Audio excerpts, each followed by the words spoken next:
Welcome. Tonight we're diving into one of the most iconic chapters of American history. Forget the shimmering nuggets, the heroic prospectors, and the instant fortunes of legend. Tonight, we uncover the California Gold Rush, a fever of desperate hope and brutal labor. You might think you're tough enough to handle it, but trust me, there's a reason they called it a rush, to ruin. If you're enjoying these stories, I'd really appreciate a quick like or even a subscribe. It helps more than you know. I'm always curious where you all are listening from, so drop a comment with your location and what time it is there. We're going to explore why you might not survive even a single day in the madness of gold. Congratulations, you've just woken up. The year is 1849, the dawn of a new decade, and the world has been turned upside down by a single electrifying whisper: gold. It started subtly, a rumor from a remote corner of California, a faint echo from Sutter's Mill, where James Marshall made his fateful discovery in January 1848. But by late 1848, the whisper had become a roar, a frantic cry that swept across America and then, like wildfire, around the globe. Gold, in unimaginable quantities, lying in riverbeds waiting to be picked up. This was the promise, the siren song that lured hundreds of thousands from their homes, their families, their predictable lives, into a desperate, feverish race for riches. At first, you might have dismissed it. A tall tale, perhaps. A trick. You cling to the familiarity of your life. Your farm in Ohio, your shop in New York, your quiet existence in England or China. You've heard of scams, of fools chasing rainbows. But the stories grow more insistent, more detailed, more unbelievable. Letters arrive filled with first-hand accounts of men striking it rich overnight, of nuggets the size of chicken eggs, of fortunes made in days, not years.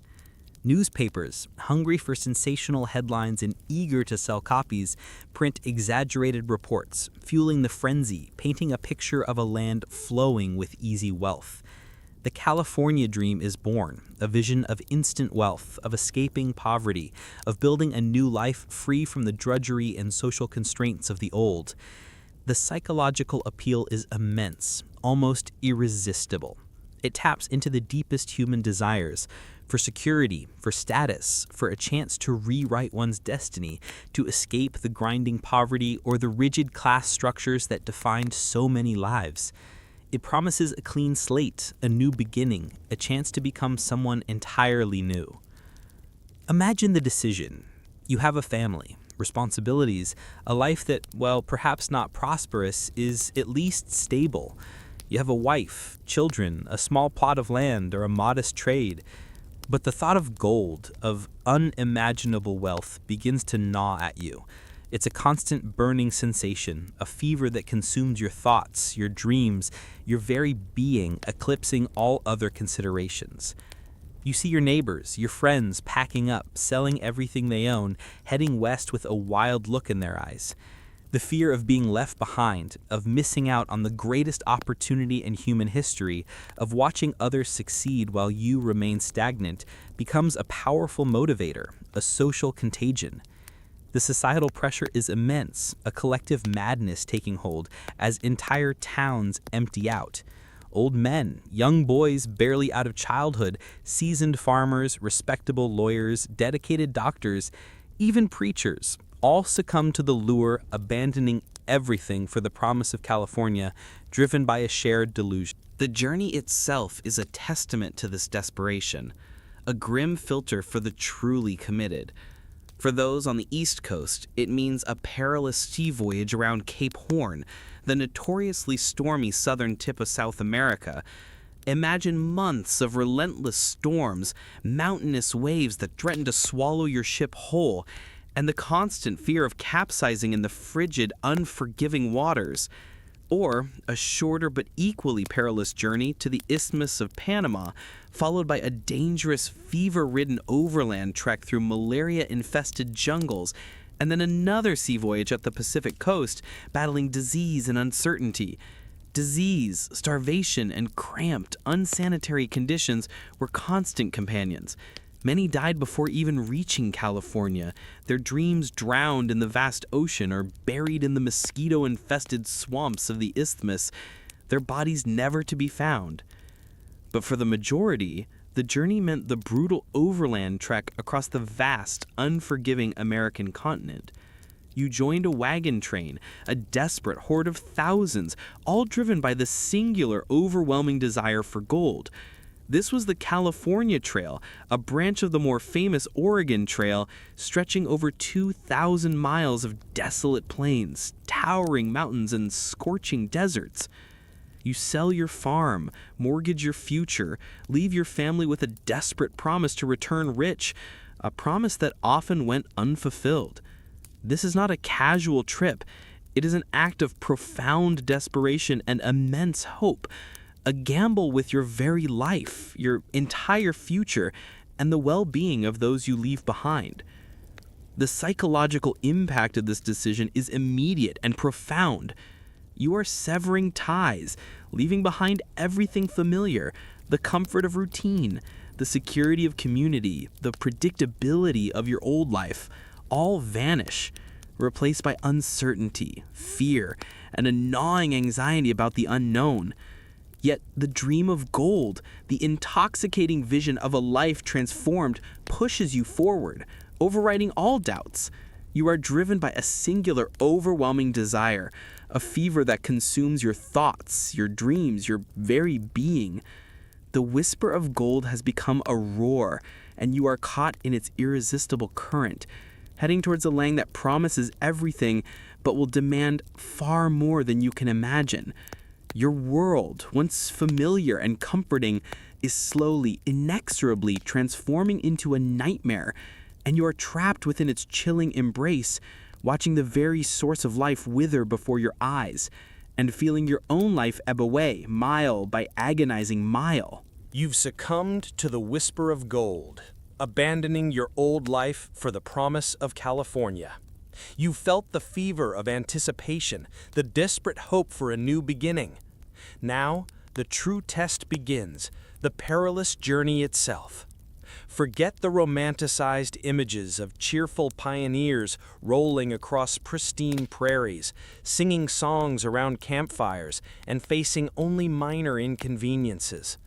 This was a brutal, agonizing odyssey, a relentless grind that broke bodies and shattered minds, leaving behind a trail of hope and despair, marked by countless unmarked graves, a grim testament to the cost of dreams. For those from the East Coast, the most common route was the sea voyage, a choice that seemed less physically demanding than the overland trails, but carried its own unique horrors. This meant either a months-long, treacherous passage around Cape Horn, the notoriously stormy southern tip of South America. Imagine weeks of relentless storms, mountainous waves that threaten to swallow your ship whole, and the constant fear of capsizing in the frigid, unforgiving waters. The ship, once a vessel of hope, became a claustrophobic prison, its timbers groaning under the strain of the tempest. Or a shorter but equally perilous journey to the Isthmus of Panama, followed by a dangerous, fever-ridden overland trek through malaria-infested jungles, teeming with unseen killers, and then another sea voyage up the Pacific coast battling disease and uncertainty. Disease, starvation, and cramped unsanitary conditions were constant companions. Many died before even reaching California, their dreams drowned in the vast ocean or buried in the mosquito-infested swamps of the isthmus, their bodies never to be found, their sacrifices forgotten. But for the majority, the journey meant the brutal overland trek across the vast, unforgiving American continent. You joined a wagon train, a desperate horde of thousands, all driven by the singular, overwhelming desire for gold. This was the California Trail, a branch of the more famous Oregon Trail, stretching over 2,000 miles of desolate plains, towering mountains, and scorching deserts. It was a journey of relentless physical and psychological torment, a test of endurance that few truly passed unscathed. The physical torment. The physical toll was immense, a constant assault on your body. You walked for days, weeks, sometimes months, your body aching with every step, your bare feet bleeding and cracking on rough terrain, constantly exposed to the elements. Wagons, often overloaded with supplies and possessions, had no suspension system beyond the slight give in wooden wheels, meaning every rock, rut, and hole in the trail sent jarring shocks through your body, rattling your bones and teeth. The constant jarring caused wagon sickness, similar to seasickness, leaving travelers nauseous and miserable, unable to keep down their meager meals.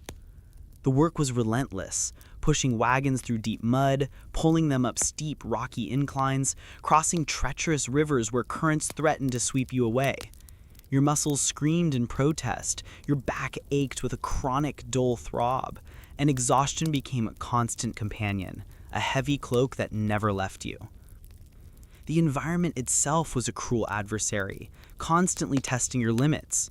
You faced scorching summer heat in the deserts, where temperatures could soar, leading to rapid dehydration and heat stroke, with water sources few and far between. Then came the freezing cold of mountain passes, with sudden blizzards that could trap entire wagon trains for days or weeks, leading to deaths from exposure and hypothermia. Flash floods could wash away trails or trap unwary travelers in sudden torrents, turning dry creek beds into raging rivers.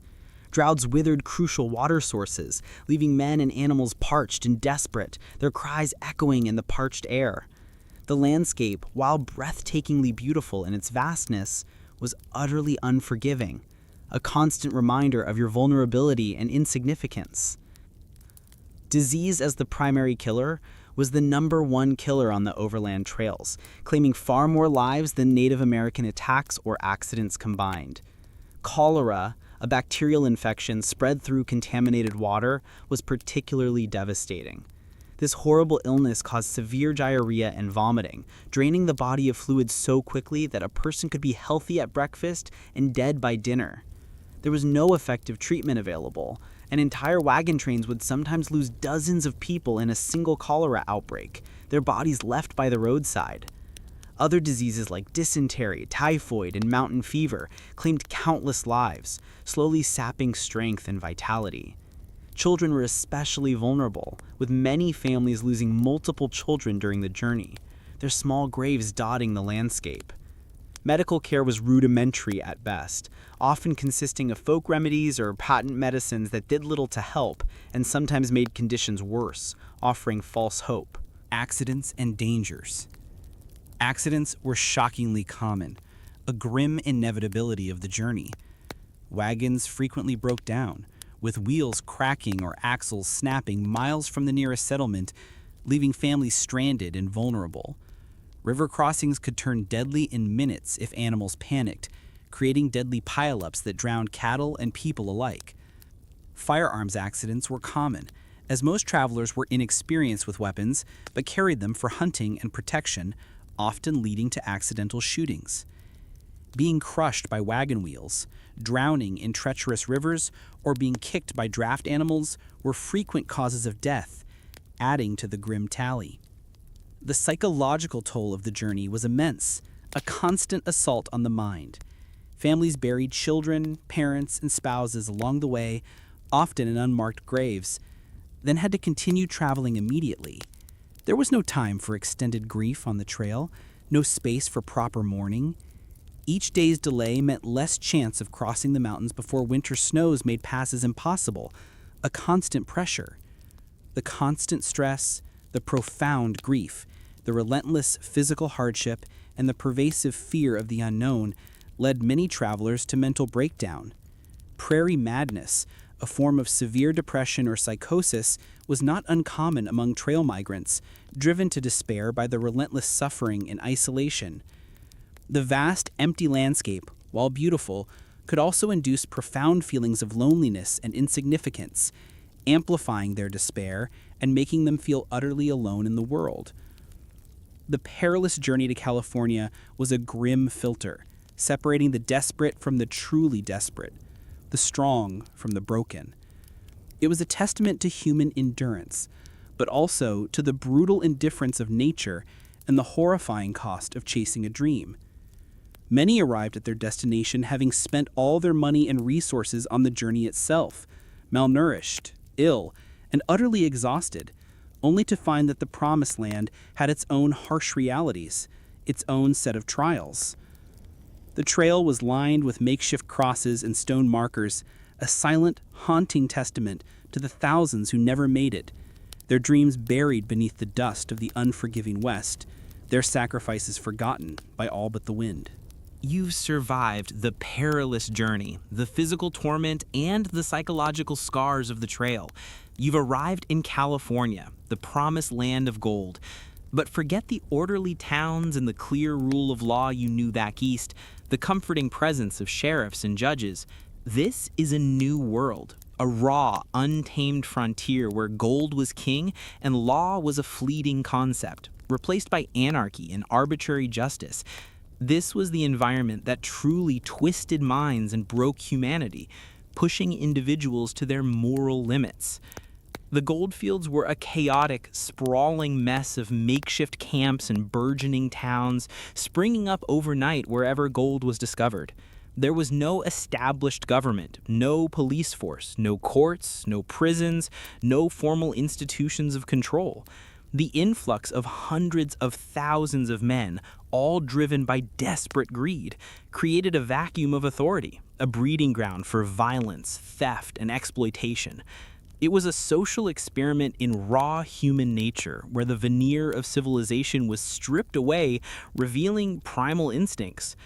Absence of formal law in the early days of the gold rush, California was a territory, not a state, and its governance was rudimentary at best. Federal law was distant and largely unenforced, a mere whisper in the vast wilderness.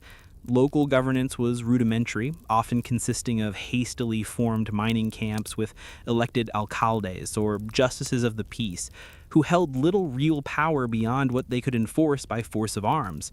Disputes over claims, water rights, and personal grievances were rarely settled by legal means. They were settled by a show of force, by intimidation, or by bloodshed. The concept of innocent until proven guilty rarely applied. The psychological impact of living under such arbitrary justice, where your life could depend on the whim of a mob, was immense, fostering constant fear, suspicion, and a chilling sense of powerlessness. Rampant violence and crime. Violence was commonplace, a daily reality, an ever-present shadow. Disputes over gold claims fueled by greed and desperation often escalated into deadly confrontations with men willing to kill for a few ounces of gold. Robbery, theft, and murder were rampant, with little fear of reprisal as law enforcement was scarce. Saloons, the primary social hubs, were frequently sites of drunken brawls that escalated quickly into stabbings or shootings, fueled by cheap liquor and frayed nerves. The constant presence of firearms, carried by almost everyone, meant that arguments could turn lethal in an instant, turning every disagreement into a potential death sentence. The psychological toll of living in such a violent, unpredictable environment was immense, leading to hypervigilance, paranoia, and a constant state of fear, where survival depended on being quicker or more ruthless than the next man. Exploitation and discrimination. The lawless environment allowed for rampant exploitation and discrimination, turning the goldfields into a brutal social hierarchy. Chinese immigrants, who played crucial roles in mining, faced brutal discrimination, often driven from productive claims through violence or unjust application of foreign miners' taxes. Mexican miners, many of whom had been in California long before the gold rush, saw their property seized through legal manipulation or outright theft. Native Americans faced systematic displacement, violence, and the deliberate destruction of their traditional lands and livelihoods, their very existence threatened. The psychological burden of constant discrimination, of being seen as less than, of having your rights denied, and another layer of profound suffering, a constant reminder of your vulnerability. The psychological cost of anarchy. The absence of law, while initially appealing to those seeking freedom from societal constraints, ultimately led to profound psychological distress. The constant fear, the lack of security, the need to always be on guard, eroded trust and fostered a deep cynicism about human nature.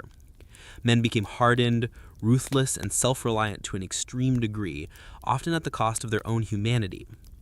The moral compass, once guided by societal norms, spun wildly in the vacuum of law, leading to desperate acts and a pervasive sense of moral decay, where survival justified almost anything.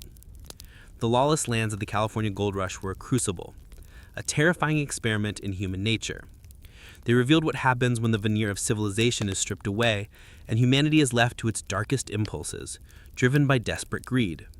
The arbitrary justice, the rampant violence, and the constant fear created a psychological landscape of profound despair, a grim testament to the madness that gold could breed in a world without rules, a haunting legacy of chaos and human suffering.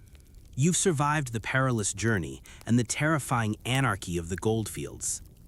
You understand that lawlessness is a constant threat, that your life is cheap and your future uncertain.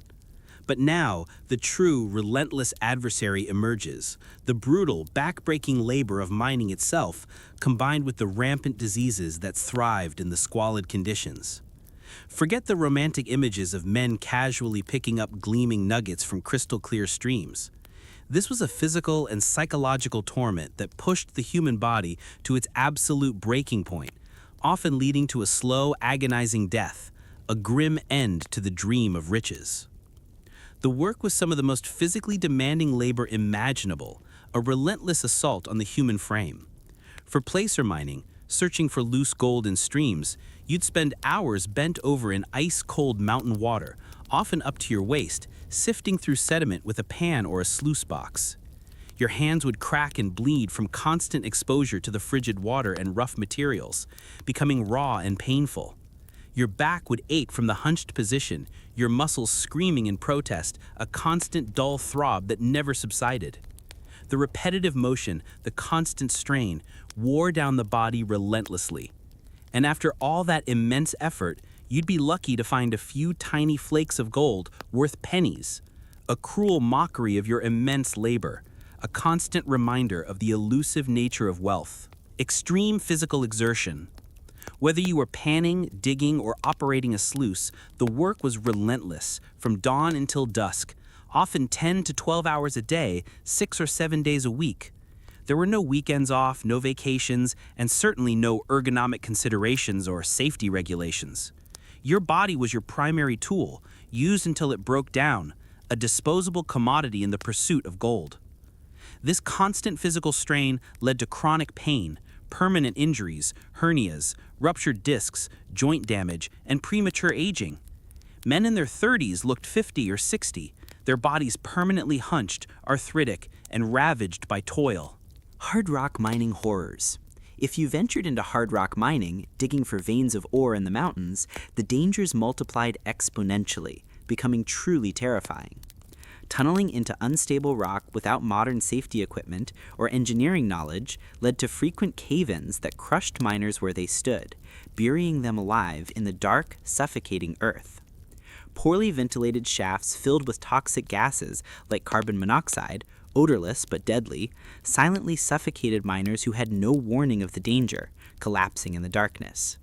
Blasting with black powder or dynamite to break through rock was incredibly hazardous. Miners frequently lost fingers, hands, eyes, or lives when charges detonated prematurely or thrown rock fragments became deadly projectiles. The thunderous noise and constant percussion of blasting left many with permanent hearing loss, adding to their isolation and eroding their ability to communicate. Rampant disease. The mining camps and burgeoning towns were hotbeds of disease, far deadlier than any bandit or rival miner. Without proper sewage systems, clean water sources, or understanding of germ theory, illnesses spread rapidly through the crowded, unsanitary communities. Cholera and dysentery. These waterborne diseases were rampant, caused by contaminated water sources, often rivers used for both mining and drinking, and poor sanitation. They led to severe diarrhea, vomiting, rapid dehydration, and swift, agonizing death, often claiming victims within hours. Scurvy, despite being on land, was common due to monotonous diet lacking fresh fruits and vegetables. Bleeding gums, loose teeth, extreme fatigue, and open sores were common, slowly debilitating miners. Typhoid and smallpox, these highly contagious diseases, swept through camps, decimating populations already weakened by malnutrition and exhaustion, leaving trails of death and disfigurement. Mining-specific illnesses, miners constantly inhaled fine rock dust, leading to silicosis, a painful lung disease that slowly suffocated its victims, a grim, drawn-out demise. Mercury, used in gold processing, caused neurological damage, tremors, and mental deterioration, leading to madness. Those working in copper or lead mines absorbed toxic metals that accumulated in their bodies, causing chronic illness and early death. A slow poisoning. Lack of medical care.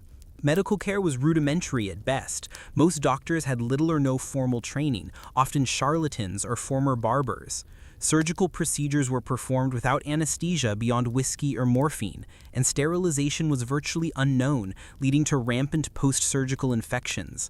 Something as simple as an infected cut could quickly lead to amputation or death. Common treatments included bloodletting, mercury compounds, and arsenic, which often did more harm than good, accelerating the decline.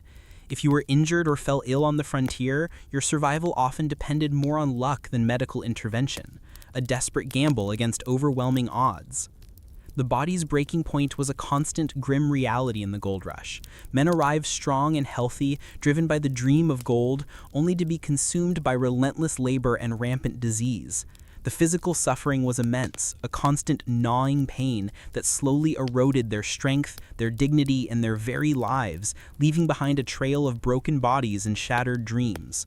The gold, if found at all, rarely compensated for the ultimate price paid in human flesh and spirit, a haunting testament to the brutal reality of the frontier.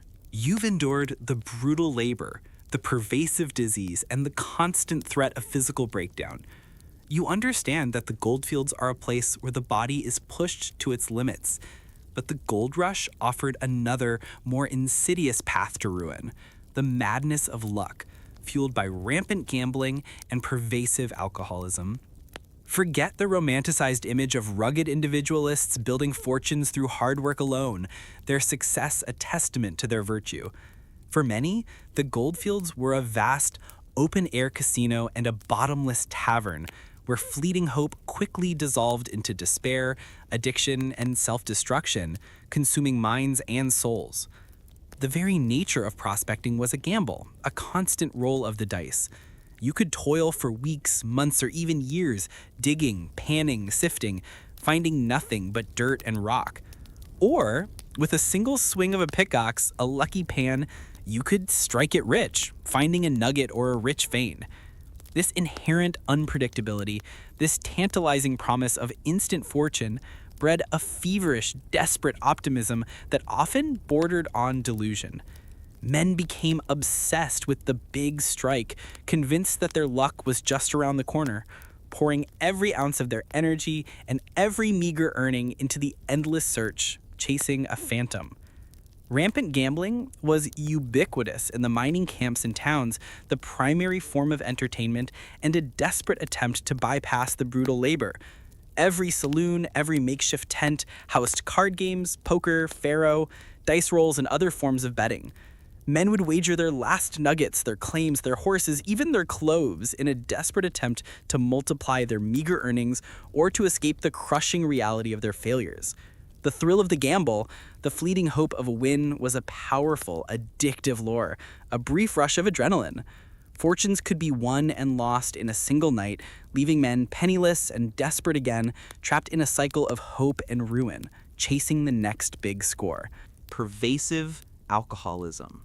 Rum, whiskey, and raw alcohol flowed freely, cheap and potent, often crudely distilled and dangerous. The saloons were the primary social hubs, offering a temporary escape from the brutal realities of the mines. The gnawing hunger, the constant pain, the pervasive stench, the fear of violence, and the profound despair of their lives. Men drank from dawn till dusk and through the long, dark nights, seeking oblivion. This rampant alcoholism fueled addiction, despair, and further brutality. Chronic drunkenness led to physical deterioration, liver disease, kidney failure, malnutrition as rum replaced food, and increased vulnerability to accidents and illness. It also fueled violence, turning desperate men into savage beasts, their judgment clouded by drink. Prostitution and exploitation. Prostitution was rampant in these male-dominated camps, a grim reality of the frontier. Women, often desperate themselves, offered fleeting companionship for a price, becoming another avenue for minors to squander their earnings. These encounters came with a heavy cost: the widespread prevalence of venereal diseases, syphilis, gonorrhea, leading to long-term suffering, disfigurement, and madness. The exploitation was pervasive, a grim reality of the lawless frontier, where human dignity was cheap. Economic exploitation. Saloon owners, gamblers, and merchants profited immensely from this widespread desperation and addiction. They offered credit at exorbitant rates, sold watered-down liquor, and bought gold at rates far below its actual value, effectively draining the miners of their hard-won earnings, leaving them perpetually broke and dependent, forcing them back to the mines for more brutal labor. This was systematic exploitation of their dreams. The psychological toll of failure. For the vast majority, the dream of gold remained elusive. They toiled for years, enduring unimaginable hardship, only to find nothing but exhaustion, disease, and despair. This constant failure, the repeated dashing of hopes, the realization that their sacrifices were in vain, led to profound psychological distress. Men would descend into severe depression, apathy, or madness, their spirits broken by the relentless pursuit of an unattainable dream. The contrast between the initial feverish optimism and the grim reality of failure was a cruel psychological torment, a constant reminder of their shattered hopes. Suicide. The combination of extreme physical hardship, rampant disease, social isolation, and the crushing weight of failure led to high rates of suicide among miners. For many, the despair became too great, the burden too heavy, and the ultimate escape was sought in self-destruction, a final act of agency in a life devoid of control. The gold rush, far from being a land of opportunity, was a psychological meat grinder, consuming bodies and shattering minds, leaving behind a trail of broken dreams and forgotten graves. The madness of luck was a pervasive force in the gold rush, a dangerous illusion that led countless men down a path of self-destruction. It was a cycle of desperate hope, reckless gambling, fleeting pleasure, and inevitable ruin. A grim testament to the human capacity for both boundless optimism and profound despair when confronted with the tantalizing promise of instant wealth in a world without rules. The gold, if found at all, rarely compensated for the ultimate price paid in human flesh, spirit, and sanity, a haunting reminder of the true cost of gold fever. You've witnessed the brutal labor, the devastating diseases, and the self-destructive cycle of gambling and alcoholism. You understand that the goldfields are a place where the body is pushed to its limits and the mind is constantly under assault. But the gold rush offered another, more insidious form of torment: the invisible chains of isolation and profound loneliness. Forget the romanticized image of rugged individualists thriving in solitude, finding peace in the vast wilderness. For many, the vast, untamed wilderness of California became a psychological prison, where the silence of the wilderness amplified the screams of the soul, and the absence of human connection became a gnawing pain. The journey itself was a prelude to this isolation. Weeks or months on the trail, surrounded by strangers, yet often feeling utterly alone, separated from everything familiar: family, friends, community, home. But once in the goldfields, the isolation intensified. Mining claims were often remote, miles from the nearest camp or town, requiring solitary labor. Even within a bustling camp, the transient nature of the population, the pervasive distrust, and the singular focus on individual gain meant that true community and genuine connection were rare, fleeting, and often superficial. Geographical isolation, the sheer vastness of the American West, the immense distances between settlements, and the difficulty of travel meant that miners were profoundly isolated from the world they knew. Letters from home took months to arrive, if they arrived at all, often bringing news of death or misfortune that further amplified their despair, or simply no news at all, leaving them to imagine the worst. Newspapers were weeks or months out of date, creating an information vacuum that disconnected them from national events. This geographical isolation fostered a deep sense of being utterly cut off, forgotten by the civilized world, a profound sense of abandonment. Social isolation and lack of community. The mining camps were predominantly male, transient, and driven by individual greed. There were few women, few families, and few civilizing institutions like churches, schools, or stable social clubs. This lack of a stable social structure meant that genuine community was rare. Relationships were often superficial, based on convenience or fleeting shared interests, like a poker game. Trust was a dangerous luxury. This social isolation, the absence of deep, meaningful connections, of true companionship, led to profound loneliness and a pervasive sense of alienation, a feeling of being a stranger in a strange land. Loss of familiarity and routine. Men abandoned their established lives, their familiar routines, their social networks, and their cultural comforts. They were thrust into a chaotic, unpredictable environment where every day was a struggle for survival, where the rhythm of life was dictated by the search for gold, not by tradition. This profound loss of familiarity, of the comforting predictability of routine, could be deeply disorienting and psychologically unsettling, contributing to a sense of rootlessness and despair, a feeling of being adrift. Psychological impact of loneliness. Prolonged loneliness can have devastating psychological effects. It can lead to severe depression, chronic anxiety, and a pervasive sense of hopelessness.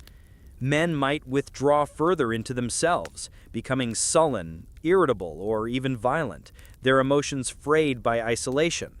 The silence of the wilderness, once peaceful, could become oppressive, amplifying their internal struggles and leading to auditory hallucinations, hearing voices or phantom sounds, or paranoid delusions, believing they are being watched or plotted against. The mind, left to its own devices, could unravel in the vast emptiness. Prairie madness, frontier psychosis. While more commonly associated with isolated homesteaders, the conditions in the goldfields could also induce similar psychological breakdowns. The combination of extreme isolation, constant stress, physical hardship, and lack of social support could lead to severe depression, anxiety, and occasionally psychosis, sometimes manifesting as irrational fears, aggression, or self-harm. The mind, left to its own devices in a harsh and unforgiving landscape, could unravel, succumbing to the pressures. Coping mechanisms, often destructive. Men sought to cope with this profound loneliness through often destructive means. Alcoholism, as discussed, was rampant, offering temporary oblivion but ultimately deepening the despair and physical decay. Gambling provided a fleeting thrill but led to further ruin. Prostitution offered a semblance of human connection, but it was transactional and often exploitative, leaving men feeling even more empty. These were desperate attempts to fill a void that only genuine human connection could truly satisfy, a void that often remained unfilled. The invisible chains of isolation and loneliness were a cruel torment in the California gold rush, binding men to a psychological prison even as they sought ultimate freedom. They revealed that human beings, despite their rugged individualism, are fundamentally social creatures, and that the absence of genuine connection can be as devastating as any physical hardship. The vast, untamed wilderness, once a symbol of boundless opportunity, became a haunting landscape of profound despair, where the loudest screams were often the silent ones of the soul, echoing in the vast emptiness. You've endured the brutal labor, the devastating diseases, and the self-destructive cycle of gambling and alcoholism. You felt the crushing weight of isolation and loneliness. But for the vast majority of those who flocked to California, the ultimate heartbreak was the economic reality. The dream of gold, so intoxicatingly vivid, rarely materialized, leaving behind a trail of financial ruin and shattered hopes. Forget the images of instant millionaires. For every lucky strike, there were thousands of failures, and the economic landscape of the gold rush was designed to extract wealth, not just from the earth, but from the miners themselves. The initial promise was that gold lay abundant and easily accessible, waiting to be picked up. This was true for a very brief period in 1848, but by 1849, the surface gold was largely gone. The remaining gold required increasingly difficult and expensive methods to extract, pushing it beyond the reach of the average individual prospector. The elusive nature of gold. The vast majority of miners never found significant gold. They toiled for weeks, months, or even years, enduring unimaginable hardship, only to find nothing but exhaustion, disease, and despair. This constant failure, the repeated dashing of hopes, the realization that their sacrifices were in vain led to profound psychological distress. Men would descend into severe depression, apathy, or madness, their spirits broken by the relentless pursuit of an unattainable dream. The contrast between the initial feverish optimism and the grim reality of failure was a cruel psychological torment. High cost of living. Life in the goldfields was astronomically expensive. Basic necessities cost far more on the frontier than back east due to the difficulty and expense of transportation. A simple can of peaches might cost the equivalent of $20 in today's money. Tools, supplies, food, and lodging were all exorbitantly priced. Many miners spent most, if not all, of their meager earnings on essential supplies, with little left over for comfort or luxury, let alone savings. This constant financial drain meant that even those who found some gold often remained perpetually broke. Economic exploitation. The economic ecosystem of the gold rush was predatory. Saloon owners, gamblers, and merchants profited immensely from the miners' desperation and addiction. They offered credit at exorbitant rates, sold watered-down liquor, and bought gold at rates far below its actual value, effectively draining the miners of their hard-won earnings, leaving them perpetually broke and dependent, forcing them back to the mines for more brutal labor. This was a systematic exploitation of their dreams. Corporate dominance. As the easily accessible gold diminished, mining became increasingly industrialized. Large mining companies with significant capital and machinery, like hydraulic mining equipment, could extract gold more efficiently than individual prospectors. This pushed out the independent miner, forcing many to become wage laborers for these large companies, earning meager pay for dangerous work, losing their autonomy. Financial ruin and debt. Many miners had mortgaged their homes, sold their possessions, or borrowed heavily to finance their journey and initial supplies. When the gold proved elusive, they were left not just empty-handed, but deeply in debt, their families back home facing ruin. The psychological burden of this financial failure, the knowledge that they had sacrificed everything for nothing, was immense, leading to profound despair and, as discussed, high rates of suicide. The psychological cost of failure. The dream of gold was a powerful motivator, but its failure was a crushing blow. The contrast between the initial feverish optimism and the grim reality of failure was a cruel psychological torment, a constant reminder of their shattered hopes. Men who had left their respectable lives to chase a dream often returned, if they returned at all, as broken, impoverished men, their lives irrevocably altered by the pursuit of an illusion. The price of a dream in the California gold rush was often economic ruin, a grim testament to the seductive power of wealth and the brutal realities of a frontier economy designed to concentrate riches in the hands of a few while leaving the majority with nothing but exhaustion, disease, and shattered hopes. The gold, if found at all, rarely compensated for the ultimate price paid in human flesh, spirit, and financial devastation. You've endured the brutal labor, the pervasive diseases, the self-destructive cycle of gambling and alcoholism, and the crushing weight of isolation and economic ruin. You understand that the gold rush was a psychological meat grinder, a relentless machine that consumed human potential. But even when the fever subsided, when the miners dispersed and the boom towns faded into ghost towns, the horror did not simply vanish. It left behind a profound and enduring legacy of trauma, invisible scars etched upon the minds and souls of the survivors, shaping generations to come, a haunting echo of the past that refused to be silenced. Forget the notion of a quick recovery, of simply returning to normalcy as if nothing had happened. The psychological impact of prolonged hardship, constant danger, and profound failure is immense, manifesting in myriad ways long after the immediate threat has passed. A complex tapestry of lingering pain. The human mind, pushed to its limits, does not simply reset. Chronic anxiety and hypervigilance. Survivors of the gold rush often lived with chronic anxiety, a pervasive sense of unease that never truly dissipated.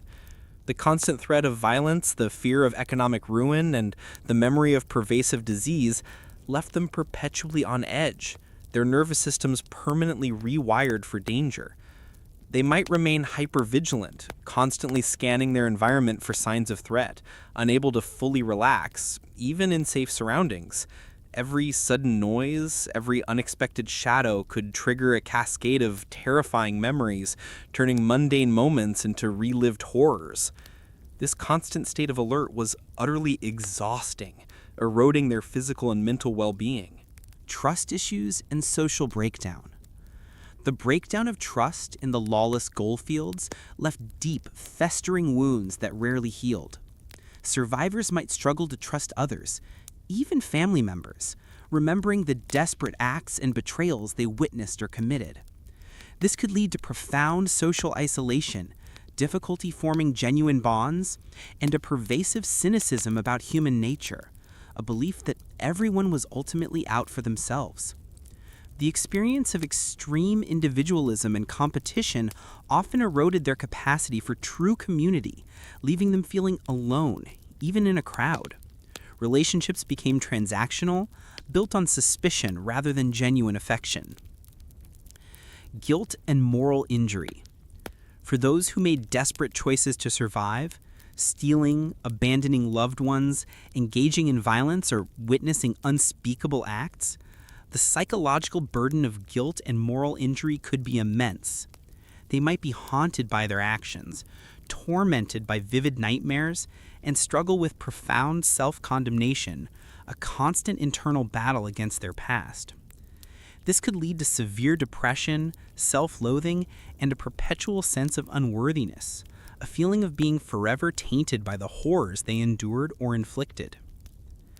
Emotional numbness and apathy. For some, the emotional numbness and apathy that developed during their ordeal might persist, a chilling form of psychological self-preservation. They might become emotionally flat, detached from their own feelings and the feelings of others, unable to experience joy, sorrow, or empathy fully. This emotional blunting, while a coping mechanism to survive the overwhelming trauma, ultimately robbed them of their full humanity, leaving them hollow, a mere shadow of their former selves. The vibrant colors of life would fade, replaced by a dull, gray existence. Substance abuse and mental illness. The coping mechanisms developed in the goldfields, particularly alcoholism, opium use, and other forms of substance abuse, often persisted long after. Many returned with entrenched addictions, using substances to numb their pain and escape their memories. The psychological stresses also contributed to higher rates of severe depression, chronic anxiety disorders, and other forms of mental illness, often unrecognized and untreated in an era with little understanding of mental health, leading to further suffering and societal marginalization. Intergenerational trauma. Perhaps most chillingly, the trauma of the gold rush could be passed down through generations, a haunting legacy that transcended individual experience. Children of survivors might exhibit heightened anxiety around financial insecurity, a distrust of authority, or a pervasive sense of insecurity, even if they never experienced the goldfields themselves. The stories, the fears, the coping mechanisms of their parents became deeply ingrained, shaping their own psychological landscape. This created a haunting legacy, where the echoes of desperation persisted long after the gold dust settled, manifesting as unexplained anxieties, fears, or behaviors in subsequent generations, a silent burden carried through time. The scars that remained after the gold rush were often invisible, hidden beneath a veneer of normalcy, but they were profound and enduring. They shaped individuals, families, and entire societies, leaving a legacy of chronic anxiety, broken trust, and psychological wounds that could take centuries to heal. The silent screams of men consumed by gold fever may have faded from the immediate landscape, but their echoes continue to haunt the minds of survivors and their descendants, a chilling testament to the gold rush's ultimate power to break humanity, leaving an indelible mark on the soul of a nation. You've confronted the personal trauma and the psychological scars left by the gold rush. Now let's consider its broader, unsettling economic and social legacy, the relentless boom and bust cycle that defined California and much of the American West. Forget stable growth and predictable prosperity, the steady climb of a developing economy. The gold rush created a land of ephemeral dreams where fortunes were made and lost overnight, leaving behind a landscape of abandoned hopes, shattered communities, and profound economic volatility that would shape the region for decades.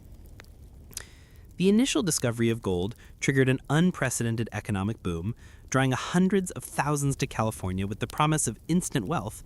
Towns sprang up almost overnight, built from canvas tents and hastily constructed wooden shacks, often without any planning or infrastructure. Merchants, gamblers, and prostitutes flocked to these boom towns, eager to profit from the miners' desperate pursuit of wealth, creating a wild, speculative economy where prices soared and fortunes were made on speculation alone. The air buzzed with frantic energy, a palpable sense of opportunity in chaos. Rapid growth and collapse. The very nature of placer mining, surface gold, easily accessible, meant that deposits were quickly exhausted. Once the gold ran out in a particular area, the miners moved on, a restless tide seeking the next strike. The boom towns that had sprung up around them would quickly collapse, their populations vanishing as quickly as they appeared. Buildings would be abandoned, businesses would close, and populations would vanish, leaving behind ghost towns, eerie monuments to shattered dreams, silent testaments to fleeting prosperity. This rapid cycle of boom and bust created immense economic instability and a pervasive sense of impermanence, where nothing felt truly secure. The psychological impact of living in such a volatile environment, where your entire livelihood could disappear overnight, was immense, fostering a deep-seated anxiety about the future. Speculation and financial bubbles. The gold rush fueled rampant speculation, turning ordinary men into desperate gamblers in the economic arena. Land prices soared, businesses were established on shaky foundations, and people invested heavily in mining ventures with little guarantee of success, often based on rumor rather than fact. This created financial bubbles that inevitably burst, leaving many investors and entrepreneurs ruined, their life savings wiped out in an instant. The psychological thrill of speculation, the tantalizing hope of getting rich without labor, often led to devastating losses, trapping men in a cycle of desperate investment and crushing failure. The air was thick with promises of riches, but the reality was often bankruptcy. Environmental devastation. The frenzied pursuit of gold led to widespread and profound environmental devastation. Hydraulic mining, which used powerful jets of water to wash away entire hillsides, caused massive erosion, choked rivers with sediment, and destroyed agricultural land downstream, rendering it unusable. Mercury, used to extract gold from ore, poisoned waterways, accumulated in the food chain, and left a toxic legacy that persists to this day, impacting ecosystems and human health. The landscape was ravaged, a grim testament to humanity's relentless, often short-sighted pursuit of wealth, a permanent alteration of the natural world. Social instability and transience. The constant movement of miners, the rapid rise and fall of towns, and the transient nature of the population created profound social instability. Communities lacked deep roots, social bonds were fragile, and institutions were slow to develop. This transience contributed to the pervasive loneliness and lack of genuine community that characterized the goldfields. The illusion of opportunity. The gold rush perpetuated the illusion of boundless opportunity, a powerful myth that overshadowed the reality of widespread failure.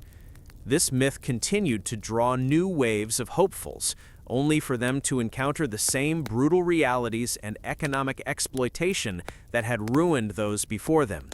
The dream was more powerful than the truth, leading to a continuous cycle of desperate migration and subsequent disillusionment. Long-term economic impact. While the gold rush brought immense wealth to California and contributed to its rapid development, it also created an economic legacy of volatility and a reliance on extractive industries.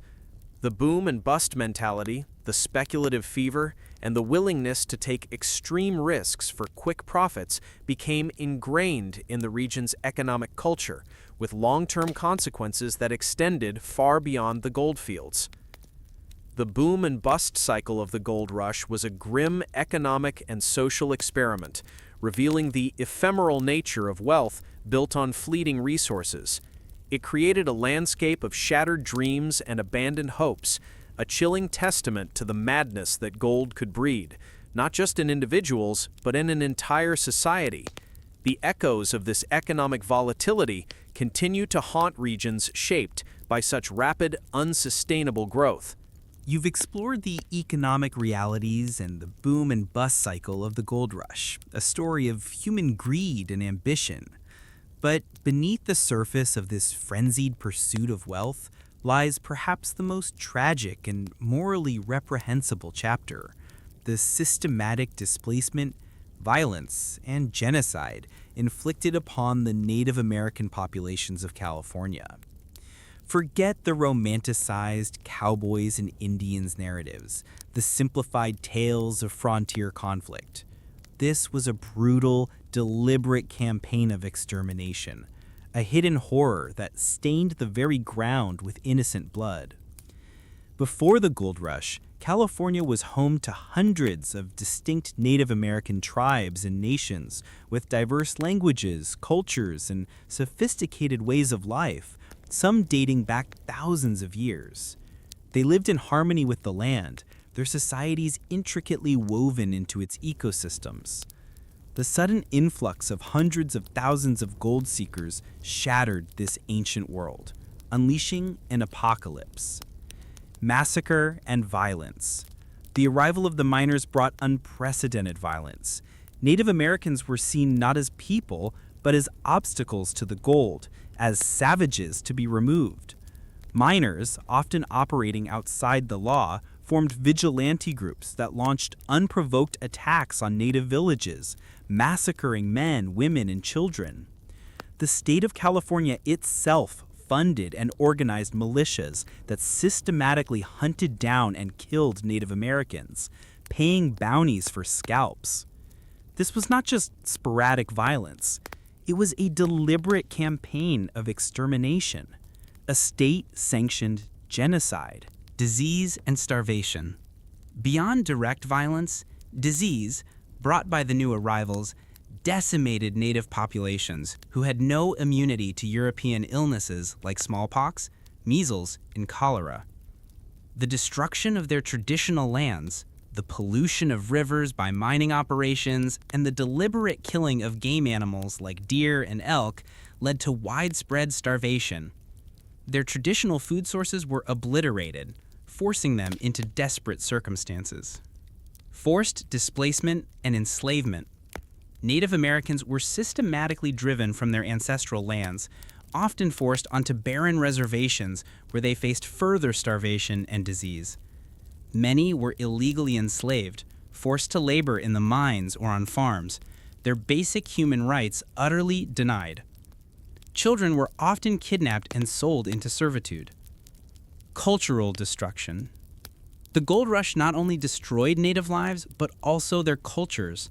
Languages were lost, spiritual practices suppressed, and traditional ways of life obliterated. Native children were often forcibly removed from their families and placed in Indian boarding schools, designed to kill the Indian and save the man, systematically erasing their cultural identity through forced assimilation. Psychological trauma. The psychological trauma inflicted upon Native Americans was immense and intergenerational. Witnessing the massacres of their families, the destruction of their lands, the loss of their culture, and the constant threat of violence led to profound despair, PTSD, and a pervasive sense of hopelessness. This trauma continues to affect Native communities today, a haunting legacy of the gold rush. Lack of justice. There was virtually no justice for Native Americans. The legal system was stacked against them. Miners and settlers who murdered Native Americans were rarely prosecuted, and Native testimony was often dismissed. Their suffering was largely ignored or justified by the prevailing racist ideologies of the time. The California Gold Rush, often celebrated as a pivotal moment in American expansion, was, for Native Americans, a catastrophic period of violence, displacement, and genocide. It stands as a grim reminder that the pursuit of wealth can lead to the darkest depths of human cruelty, leaving behind a legacy of unspeakable horror and a stain on the nation's conscience. You've confronted the brutal realities of the goldfields, from the physical toil to the psychological scars, and the tragic fate of Native Americans. Now, let's turn our attention to another often misrepresented group, the women of the gold rush. Forget the helpless damsels or the glamorous saloon girls of Western movies. The reality for most women was one of immense hardship, relentless labor, and a constant struggle for survival and dignity in a male-dominated, lawless frontier. While the vast majority of those who flocked to California were men, women played crucial, often overlooked roles in shaping the goldfields. Their experiences varied widely, but few found the romantic adventure depicted in later mythology. Relentless labor. For women who accompanied their families on the overland trails or joined their husbands in the mining camps, life was one of relentless, back-breaking labor that often surpassed that of men. They were responsible for all domestic duties, cooking over open fires, often for dozens of men, washing clothes in cold streams, a back-breaking task, caring for children in unsanitary conditions, and nursing the sick. But they also often worked alongside men in the mines, panning for gold or, more commonly, running boarding houses, laundries, and bakeries to supplement their families' meager incomes. Their workday typically started before dawn and ended well after dark, with few, if any, days of rest. Extreme hardship and danger. Women faced all the dangers of the frontier: disease, accidents, violence, and the unforgiving environment, often compounded by the vulnerabilities of pregnancy and childbirth. Maternal mortality rates were astronomically high in remote areas with little access to medical care. Many women became widows young, forced to manage farms or businesses alone while raising children in incredibly challenging circumstances. The physical and emotional toll was immense. Limited opportunities and exploitation. While some women found economic independence by operating businesses, laundries, boarding houses, restaurants, their opportunities were often limited. Many were drawn into prostitution, a grim reality of the male-dominated camps. These soiled doves, as they were called, often entered the profession out of economic desperation, after being widowed, abandoned, or simply having no other means of survival in a harsh world. Their lives were typically short and brutal, marked by physical abuse, drug addiction, and venereal disease. Despite later romanticization, their reality was one of profound exploitation and social ostracization. Social isolation and loneliness. For women, particularly those on isolated mining claims or homesteads, the psychological burden of social isolation was immense. They might go months without speaking to another adult woman, leading to severe depression, anxiety, and what was sometimes called prairie madness. The absence of female companionship, of familiar social networks, and of cultural comforts contributed to profound loneliness and despair. Maintaining civility. Women often played a crucial, if often unacknowledged, role in maintaining a semblance of civility and social order in the chaotic camps. Their presence could temper the rampant violence and vice, encouraging the establishment of more stable communities, schools, and churches. They were often the driving force behind attempts to build a more settled, civilized society. Defiance and resilience. Despite the immense hardships, many women displayed incredible defiance and resilience. They challenged traditional gender roles, took on traditionally male jobs, and fought for their rights and their family survival. Some, like the famous Calamity Jane, became figures of legend, embodying a raw, untamed spirit. Others simply persevered through unimaginable suffering, their quiet strength a testament to the human spirit. The women of the gold rush were far from the one-dimensional figures of popular mythology. They were complex individuals who endured immense hardship, displayed incredible resilience, and played a vital, often overlooked role in shaping the American West. Their story is a chilling reminder of the brutal realities faced by those who sought a new life on the frontier, and the profound psychological costs of a life lived on the edge of civilization. You've journeyed through the full, horrifying cycle of the California Gold Rush, the feverish dream, the brutal journey, the lawless lands, the body's breaking point, the madness of luck, the invisible chains of isolation, the economic ruin, and the tragic fate of its hidden victims. You've seen how gold twisted minds and broke humanity.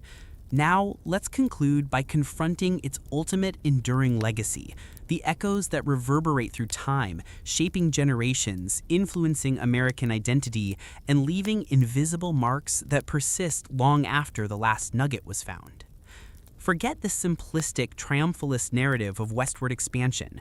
The gold rush, as a historical force, profoundly shaped American society, leaving indelible imprints that continue to influence us in subtle, often unconscious ways, even in modern times. The myth of easy wealth and rugged individualism. The most powerful and enduring legacy is the myth itself. The idea of striking it rich overnight, of boundless opportunity, and of the rugged individual conquering the wilderness became deeply ingrained in the American psyche. This myth, while inspiring ambition, also obscured the brutal realities of widespread failure, exploitation, and suffering. It continues to influence our attitudes towards wealth, risk, and self-reliance, often leading to unrealistic expectations. Environmental devastation. The environmental legacy is profound and long-lasting. The massive scale of hydraulic mining and mercury pollution left a permanent scar on California's landscape and waterways. Rivers were choked, ecosystems destroyed, and the land irrevocably altered. This serves as a stark reminder of the environmental cost of unchecked resource extraction and the human impact on fragile ecosystems. Demographic and social transformation. The gold rush triggered an unprecedented demographic boom in California, transforming it from a sparsely populated territory into a diverse, rapidly growing state. It drew people from every corner of the globe, creating a multicultural society, but also fueling intense racial and ethnic discrimination that shaped California's social fabric for centuries. The rapid growth also led to social instability and the breakdown of traditional norms. Legal and political development. The chaos of the gold fields forced the rapid development of legal and political structures. Mining laws, water rights, crucial in an arid region, and land ownership rules emerged from the disputes of the gold rush era. California's rapid admission to the Union in 1850 was a direct consequence of the population boom. This period laid the foundations for the state's unique legal and political landscape. Intergenerational trauma. The trauma of the gold rush, the violence, the loss, the failure, the discrimination, was passed down through generations. Descendants of miners, Native Americans, and exploited immigrant groups might exhibit heightened anxiety around financial insecurity, a distrust of authority, or a pervasive sense of insecurity, even if they never experienced the goldfields themselves. The stories, the fears, the coping mechanisms of their parents became ingrained, shaping their own psychological landscape. This created a haunting legacy where the echoes of desperation persisted long after the gold dust settled. A warning from the past. Ultimately, the history of the California gold rush serves as a chilling, timeless warning. It reveals the seductive power of greed, the brutal consequences of lawlessness, and the profound human cost of chasing an elusive dream. In an age of rapid technological change and global economic shifts, understanding the true multifaceted horror of such a fever, not just its physical toll, but its profound psychological, social, and moral consequences, becomes ever more critical.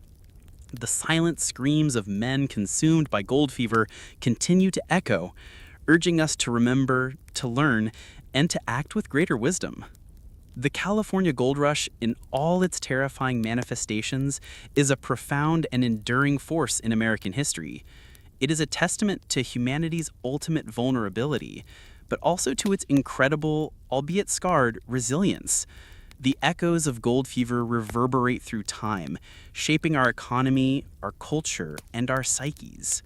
A haunting reminder that some battles, once fought, never truly end, and that the price of a dream can be far higher than any gold.